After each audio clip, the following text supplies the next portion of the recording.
അജിത് വള്ളോലി എഴുതി കൈരളി ബുക്സ് പ്രസിദ്ധീകരിച്ച ഏതോ നാട്ടിലെ ആരൊക്കെയോ ചിലർ 10 ചെറുകഥകൾ ചേർന്ന ഒരു കുഞ്ഞു പുസ്തകമാണിത്. എന്നാൽ അവതാരികയിൽ സാഹിത്യകാരി ഇന്ദുമേനോൻ പറയുന്നത് പോലെ ഇതൊരു നോവൽ മുറിഞ്ഞ കഥയായതാണോ എന്ന് വായനക്കാർക്ക് തോന്നിയേക്കാം. ഒരു നോവലിന് വേണ്ട പല ചേരുവകളും ഈ പുസ്തകത്തിലുണ്ടെങ്കിലും 10 വ്യത്യസ്ത കഥകളായിട്ടാണ് കഥാകാരൻ ഈ പുസ്തകത്തെ നമുക്ക് മുന്നിൽ വയ്ക്കുന്നത്.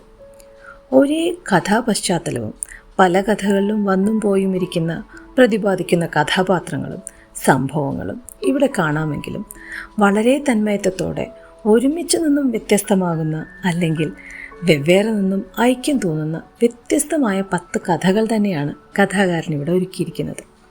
ഏതാണ് നാട് എന്ന് എടുത്തു പറഞ്ഞിട്ടില്ലെങ്കിലും പശ്ചാത്തല വിവരണങ്ങളും നാട്ടുഭാഷാ ശൈലികളും വളരെ വ്യക്തമായി ഈ കഥകളെ പാലക്കാടിൻ്റെ മണ്ണിൽ കൊണ്ടുപോയി നടന്നുണ്ട്. ഏത് നാട്ടിലാണ് കഥകളില്ലാത്തത്? സമാനരായ ചിലരെങ്കിലും ഇല്ലാത്തത്. പക്ഷേ ഇത്രയും മനോഹരമായി അത്തരം കഥകളെ പറഞ്ഞു വയ്ക്കാൻ എളുപ്പത്തിൽ പലർക്കും സാധിക്കില്ല എന്നതാണ് വാസ്തവം.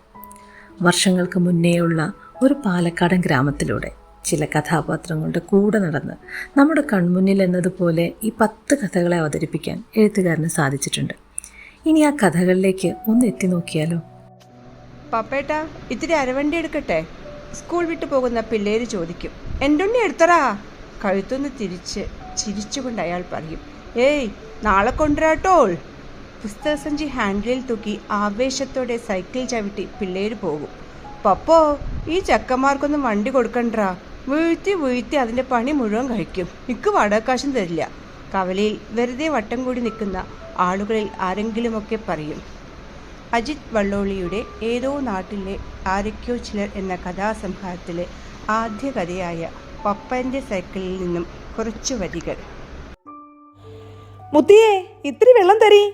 കാളിമുത്തി വാതിൽ തുറന്നില്ല. ഉള്ളിൽ നിന്നും കാർത്തു എന്തൊക്കെയോ ശബ്ദം പുറപ്പെടുവിക്കുന്നത് മാത്രം കേട്ടു. തള്ള വീട്ടിലില്ലടാ, നീ ആ മണ്ടോട്ടിൽ നിന്ന് വെള്ളം എടുക്ക്. ആളുകൾ കിട്ടപ്പനെ തൂക്കിയെടുത്ത് തറയിലിരുത്തി. അയാളുടെ തലയിലും മുഖത്തും മഞ്ഞളും കുങ്കുമവും ഭസ്മവും ഉണ്ടായിരുന്നു. ചെവിയുടെ അറ്റം മുറിഞ്ഞെടുത്ത് മഞ്ഞൾപ്പൊടി കൊണ്ട് മൂടി. എന്താ കിട്ടാ പറ്റിയത്? ഷീപോതി ഞാൻ കണ്ടു, കിട്ടപ്പൻ വിറച്ചു പറഞ്ഞു. പ്രിയ സുഹൃത്ത് അജിത് വള്ളോലിയുടെ ഏതോ നാട്ടിലെ ആരൊക്കെയോ ചിലർ എന്ന കഥാസമാഹാരത്തിലെ മുനിത്തൊടിയിലെ ദൈവം എന്ന കഥയിലെ കുറച്ചു ഭാഗമാണ് വായിച്ചത്. കഥാവസാനം കാളിമുത്തിയും മുനിത്തൊടിയും കിട്ടപ്പനും ഷീബോധിയും എല്ലാം മനസ്സിലെ മായാ കാഴ്ചകളായാണ് നിറഞ്ഞു നിൽക്കുന്നത്. ഏതോ നാട്ടിലെ ആരോ ചിലരായല്ല, ഏറ്റവും അറിയുന്ന പ്രിയമുള്ളവരായ ചിലരെയാണ് പുസ്തകത്തിലൂടെ അജിത്ത് സമ്മാനിച്ചത്. ഇഷ്ടപ്പെട്ട പുസ്തകങ്ങൾക്കൊപ്പം ചേർത്ത് വയ്ക്കുന്നു ഏതോ നാട്ടിലെ ആരൊക്കെയോ ചിലരെയും. റിട്ടയേർഡ് ഗുണ്ട. നിന്റെ പേരെന്തുവാടാ കൊച്ചനെ? വന്ന കാര്യം പറ. എൻ്റെ പേര് സാജൻ എന്നാണ്. ഞാനൊരു കാര്യം തിരക്കി വന്നതാണ് ഇങ്ങോട്ട്. അച്ചാന് ചിലപ്പോൾ വല്ല വിവരവും തരാൻ പറ്റുമെന്ന് എനിക്ക് തോന്നി. എനിക്കത് കിട്ടിയാലും മതി. അങ്ങ് പള്ളിക്കത്തോട്ടിലെ അങ്ങാടിയിൽ മരക്കച്ചവടം ചെയ്തിരുന്ന ഒരു അവറാനെ അറിയാവോ? വാകത്താനത്ത് വീട്ടിൽ വെച്ച് ഭാര്യയോടൊപ്പം കൊല്ലപ്പെട്ട. നര വീണ് തുടങ്ങിയ ചുളുങ്ങിയ പുരികൾക്കിടയിലെ 2 കണ്ണുകൾ ആഗതനെ തുറച്ചു നോക്കി. പുറകിലെ അടുക്കള ചുവരിൽ ചാരി വെച്ച കോടാലി സ്ഥാനത്ത് തന്നെയുണ്ടോ എന്ന് മാമൻ ഇടം കണ്ണിട്ട് നോക്കി ഉറപ്പുവരുത്തി. ഒരൊറ്റ ചാട്ടത്തിന് അതിനരികെ ചെന്നെത്താൻ പാകത്തിൽ മാമൻ ഊന്നുവടിയിലെ പിടിയിൽ ആഞ്ഞു. പ്രിയ സുഹൃത്തും കഥാകൃത്തുമായ അജിത് വള്ളോലിയുടെ ഏതോ നാട്ടിലെ ആരൊക്കെയോ ചിലർ എന്ന ചെറുകഥാ സമാഹാരത്തിൽ നിന്ന് എടുത്തിട്ടുള്ള റിട്ടയേർഡ് ഗുണ്ട എന്ന കഥയുടെ ചില ഭാഗങ്ങളാണ് ഇപ്പോൾ വായിച്ചത്. ഒരു മിസ്റ്ററി ത്രില്ലർ ഗണത്തിൽപ്പെടുത്താവുന്ന ഈ കഥ ഇനി എങ്ങനെയാണ് പുരോഗമിക്കുന്നതെന്നറിയാൻ നിങ്ങൾക്കും ആകാംക്ഷ ഉണ്ടാവില്ലേ? അന്ന് കീരിപ്പാറക്കുന്നിൽ മൂർഖനെയും കുഞ്ഞുങ്ങളെയും തുറന്നുവിട്ട ശേഷം കുമാരി മറ്റൊരു പാമ്പിനെ പിടികൂടി. അവളെ കെട്ടിച്ചു വിട്ട മനോഹരൻ്റെ വീട്ടിലെ കോഴിക്കൂടിനകത്ത് കയറിയ ഒരു വലിയ പയ്യാനിയെയാണ് അവൾ പിടികൂടിയത്. മനോഹരൻ്റെ വീട്ടിൽ നിന്നും ആ രാത്രി അവൾ നടന്നു. 2 കൈകളും കൊണ്ട് കഴുത്തിലും വാലിലുമായി പിടികൂടിയ പാമ്പിനെയും കൊണ്ട് മൈലുകളോളം കീരിപ്പാറയിലേക്ക്.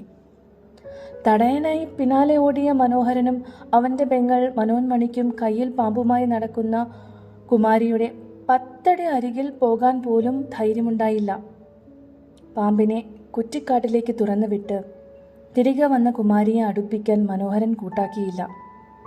പയ്യാനിയാണ്, അതിനെ തൊട്ടാൽ വിഷം തീണ്ടും എന്ന് പറഞ്ഞ് മനോഹരൻ ഓടി. അന്ന് രാത്രി കുമാരി കിടന്നത് മനോഹരൻ്റെ വീടിൻ്റെ ചായ്പിലാണ്. പെണ്ണിന് പ്രാന്താണെന്ന് പറഞ്ഞ് മനോഹരൻ്റെ അമ്മ പാറുത്തള്ള നെഞ്ചത്തടിച്ച് കരഞ്ഞു.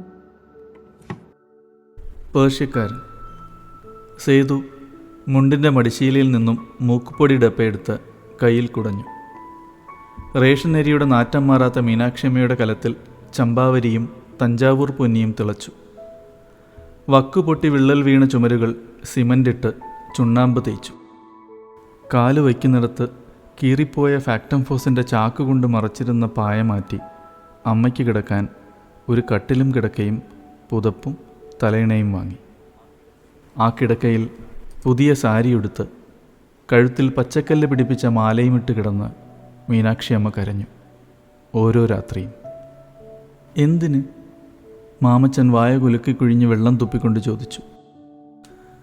ഏതോ നാട്ടിലെ ആരൊക്കെയോ ചിലർ. ഈ കഥാസമാഹാരത്തിലെ പേർഷ്യക്കാരൻ എന്ന കഥയിൽ നിഗൂഢതകൾ നിറഞ്ഞ ഒരു പേർഷ്യക്കാരനെയാണ് അജിത് വള്ളോലി വായനക്കാരുടെ മുന്നിൽ നിർത്തുന്നത്. ഇതും ഇതിനോട് ഇഴപിണഞ്ഞു കിടക്കുന്ന മറ്റ് 9 കഥകളും ഹൃദ്യവും ഉദ്വേഗജനകവുമാണ്. വായിക്കണം. ടക് ടക്. ആരോ കഥകിൽ ശക്തിയായി ഇടിക്കുന്ന ഒച്ച കേട്ടാണ് പങ്കി തലയുയർത്തിയത്. എഴുന്നേറ്റ് മുടി കെട്ടിക്കൊണ്ടവൾ വാതിലൂടെ പാളി നോക്കി. അമ്മ, കൊഞ്ചം തണ്ണി. പാലക്കാടൻ ഗ്രാമീണത ഊട്ടിയുറപ്പിക്കുന്ന ഭാഷയും സംഭാഷണവും പ്രയോഗങ്ങളും കൂടിച്ചേർന്ന യാഥാർത്ഥ്യങ്ങളും മിഥ്യകളും തമ്മിൽ കൂട്ടിക്കുഴച്ച ആ നാട്ടിൽ നിലനിന്നിരുന്ന ആചാരങ്ങളുടെയും അന്ധവിശ്വാസത്തിൻ്റെയും സമൂഹത്തിലെ വേർതിരിവുകളുടെയും നിവൃത്തികളുടെയും മേമ്പൊടി തൂവിയിട്ടുള്ള മികച്ചൊരു വായനാനുഭവം നൽകുന്ന ഒരു പുസ്തകമാണ് അജിത്തിൻ്റെ ഏതോ നാട്ടിലെ ആരൊക്കെയോ ചിലർ. അപ്പോൾ ആ ഉസ്മാനാണ് ഇനി കൊക്കാളി വേല നടത്തുന്ന ഉസ്മാൻ റാവുത്തരല്ലേ? അവനിപ്പോൾ എങ്ങനെ പണക്കാരനായി? അവൻ മുമ്പും കുളത്തിൽ വലയിട്ടിരുന്നു എന്നല്ലേ പറഞ്ഞത്? അന്നവന് പണ്ട് കാവ് കത്തിച്ച കള്ളം കുളത്തിലെറിഞ്ഞ കൊക്കാളിയമ്മയുടെ വിഗ്രഹം വലയിൽ കിട്ടിയിട്ടുണ്ട്. ഞാനത് പ്രശ്നത്തിൽ കണ്ടു. പക്ഷെ അതിപ്പം മിണ്ടിയ ഈ നാട്ടുകാർ നായിൻ്റെ മക്കൾ ആരെങ്കിലും വിശ്വസിക്കോ? അത് വിറ്റ് പണക്കാരനായിട്ടാണ് അവൻ കൊക്കാളി വേല നടത്താൻ നാട്ടിക്ക് തിരിച്ചു വന്നിറക്കണത്.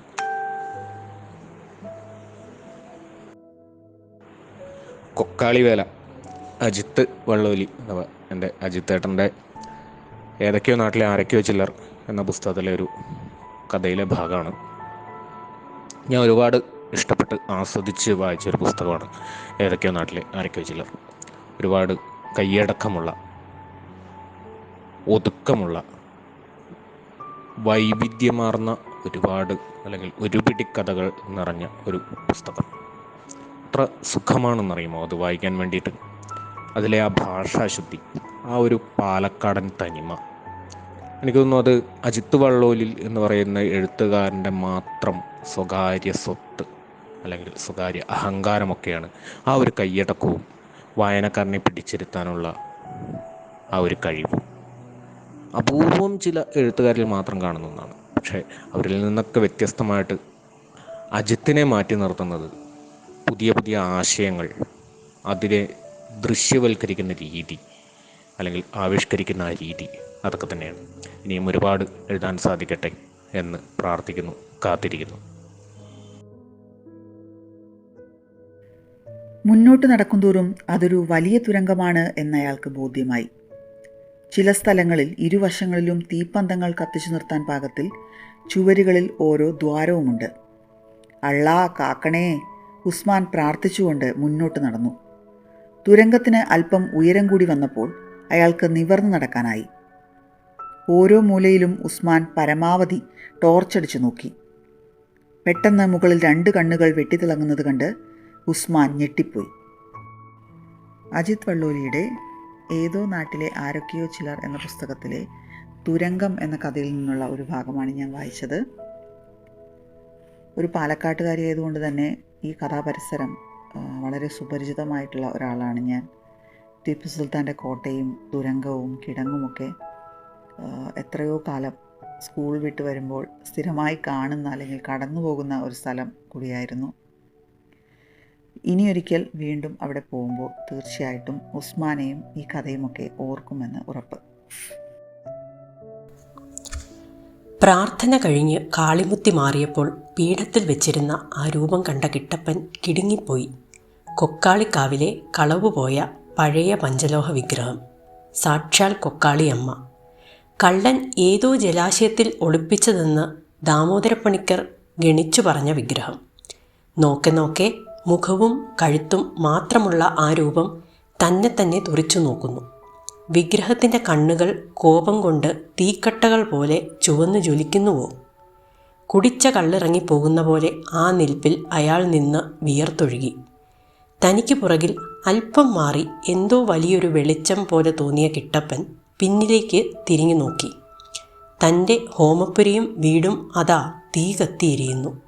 ആളുകൾ 4 ദിക്കിൽ നിന്നും ഓടി വരുന്നുണ്ട്. കിട്ടപ്പൻ അലറിക്കരഞ്ഞുകൊണ്ട് തൻ്റെ വീട്ടിലേക്ക് ഓടി.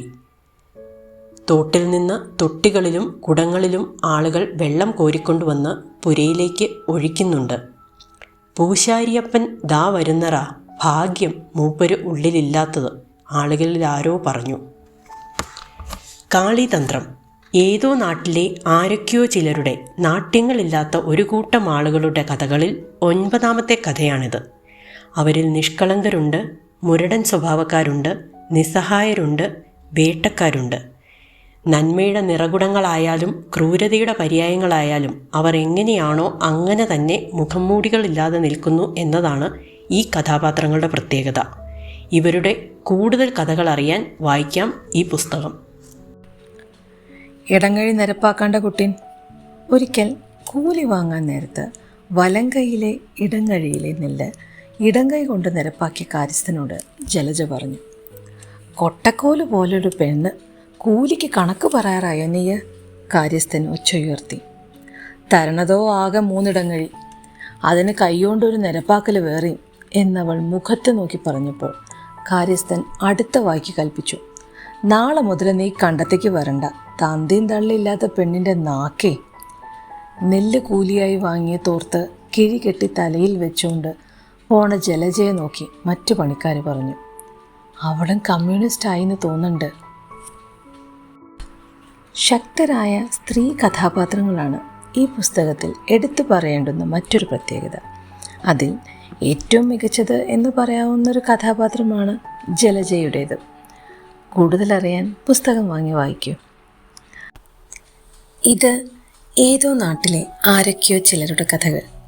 എഴുത്തുകാരൻ്റെ തന്നെ വാക്കുകൾ കടമെടുത്താൽ അതിജീവിച്ചവരുടെയും ചത്തവരുടെയും നാട് വിട്ടവരുടെയും മടങ്ങി വന്നവരുടെയും മാത്രം കഥകൾ. കഥകൾ തുടർന്നേക്കാം. അല്ലെങ്കിലും ഈ ലോകത്തെ ഏത് നാട്ടിലാണ് കഥകൾ അവസാനിച്ചിട്ടുള്ളത്? അജിത്തിൽ നിന്നും ഇനിയും ഒത്തിരി കഥകളും പുസ്തകങ്ങളും സംഭവിക്കട്ടെ എന്ന് പ്രത്യാശിക്കുന്നു.